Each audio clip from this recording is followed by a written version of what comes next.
Saudara, sebuah pusat retail elektronik modern resmi membuka toko terbarunya di kawasan Gading Serpong, Tangerang, Banten. Kehadiran gerai baru ini menawarkan pengalaman belanja yang lebih nyaman, lengkap dengan berbagai fasilitas yang dapat memudahkan pelanggan dalam memenuhi kebutuhan perangkat elektronik rumah tangga.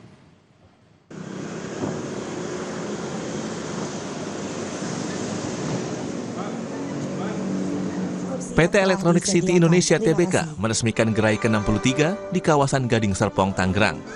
Mengusung tema Grand Launching Store, Hot Deals, pengunjung diajak menikmati pengalaman berbelanja yang lebih nyaman melalui penataan ruang serta ragam produk elektronik yang lengkap. Bukan hanya sekedar peresmian gerai baru, Electronic City Gading Serpong juga menjadi outlet pertama yang menyediakan layanan Service City. Service City menjanjikan sejumlah keuntungan bagi pelanggan, seperti layanan servis 24 jam hingga layanan antarjemput gratis untuk perangkat rumah tangga. Yang lain kita di sini sekarang ada pelayanan after sales service kita berupa perbaikan dan reparasi barang-barang elektronik.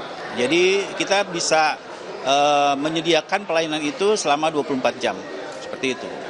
Yang beda dengan toko-toko yang ada sebelumnya. Berarti baru pertama kali Pak untuk servis? Untuk konsep yang servis langsung 24 jam baru sekarang ini.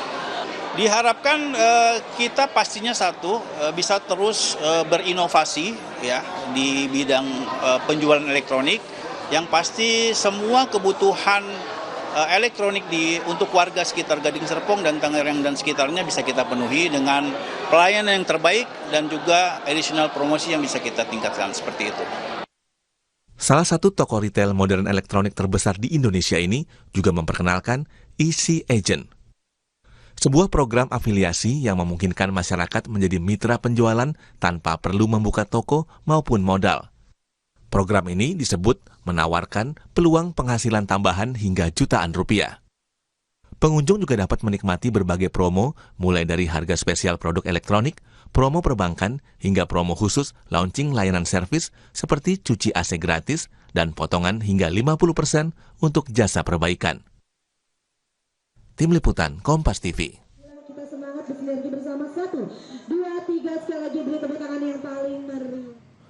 Saudara, jangan kemana-mana. Sapa Indonesia Pagi yang segera kembali dengan informasi lainnya. Salah satunya, Kejaksaan Agung mengonfirmasi tengah menyelidiki dugaan tindak pidana korupsi dalam investasi Telkom ke Gotoh. Kejagung menduga ada perbuatan melawan hukum dalam investasi ini. Di sisi lain, investasi Telkom juga nyangkut di perusahaan pilot bernama Omni Inovasi Indonesia atau Tele. Kompas Bisnis akan membahasnya.